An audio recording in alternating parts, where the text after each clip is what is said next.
Bonsoir à tous, je m'appelle Demas et j'ai 33 ans. Ce matin-là, je m'apprêtais à aller au taf et sans faire gaffe, j'étais en retard, pas de chance. Ma femme se trouvait dans la chambre avec les gosses.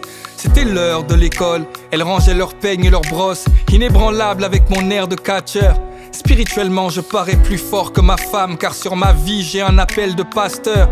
Je lui fais souvent la leçon, car je trouve qu'elle prie pas assez. Et chaque fois qu'il y a une épreuve, pouf, elle est prompte à se lasser. Et moi je jeûne, je prie, je sers à l'église. Je suis le bras droit de l'apôtre Paul, du coup, y a personne qui me néglige. Et au boulot, je suis juste excellent.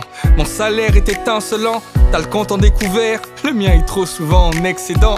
Et quand je vais sur Instagram, c'est vraiment trop fort. Les gens sont fortifiés dans l'âme, parce que je suis tellement profond. Car j'ai un grand appel au ministère, un grand appel prophétique. Y'a que ceux qui manquent de discernement, qui sont trop sceptiques. Mais peu importe la famille, chacun sa grâce, car Dieu élève qui il veut. En tout cas, je sais ce que je vaux, et faire son œuvre, c'est ce que je veux.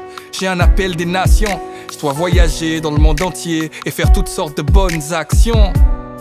L'humilité, ça me caractérise, car quand j'arrive quelque part, je me fais tout petit tout au fond de l'église. Mais dans mon cœur, je sais que je les dépasse tous. Et si jamais ils me donnent le micro, ils verront que je les déclasse tous. Dans ma vie, j'ai pu avoir ce que je veux. Y'a que ma femme qui est pas à la gloire de Dieu. Écoute, ça fait partie du package, c'est l'institution. De toute façon, avec la gloire, mais y'a les persécutions. Ce jour-là, je lui ai dit dépêche-toi, car on va être en retard. Elle me répond t'inquiète pas chérie, je suis sur le départ.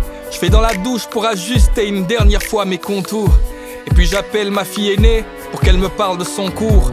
La première fois, elle ne me répond pas. La deuxième fois, je lève la voix et j'aboie, car après tout, je suis le roi. La troisième fois, elle ne me répond toujours pas. Alors énervé, je vais dans la chambre comme un loupard. Mais y'a personne, leurs vêtements sont par terre. Elles n'ont pas pu s'échapper. La home, je la connais par cœur. Mais qu'a-t-il pu arriver? Mais qu'est-ce que c'est que ce saccage? Je pense qu'elles veulent s'amuser. En fait, elles jouent à cache-cache. Soudainement, je crois entendre sonner la trompette. L'enlèvement et tout à coup le mot qui se met à résonner dans ma tête. Au dehors, j'entends des cris et des pleurs. J'entends des grands bruits d'accidents, des freinages d'urgence et des heurts. Alors, j'ouvre grand la fenêtre. Au dehors, c'est la panique. Et je vois l'effroi dans les yeux de mon voisin Abdel Malik. Je vois des vêtements par terre. L'atmosphère est alarmante. Et je vois ces poussettes vides dans les mains de cette nouvelle maman. Je me dis que c'est sûrement un rêve. Il faut que je me réveille. Mais je suis comme prisonnier car en fait, ce n'est pas un rêve, c'est bien du réel. Je suis confondu mais conscient en même temps. Qu'à cet instant, je viens peut-être de manquer l'enlèvement.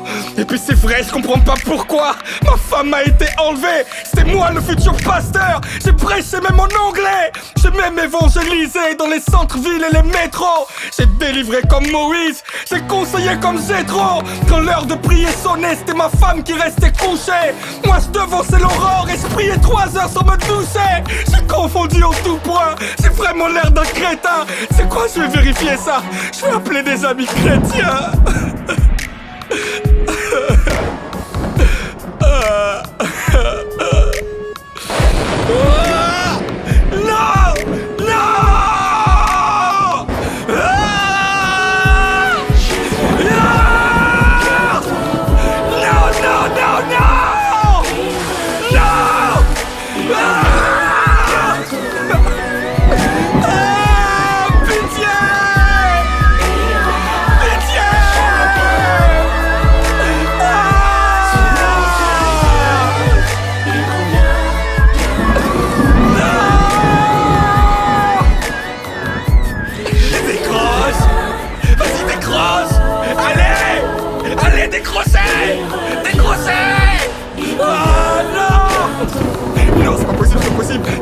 C'est pas possible! C'est pas possible!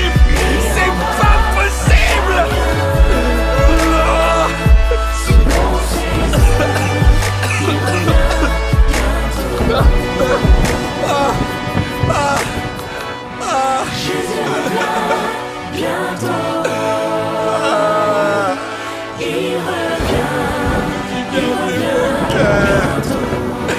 J'aurais dû garder mon cœur!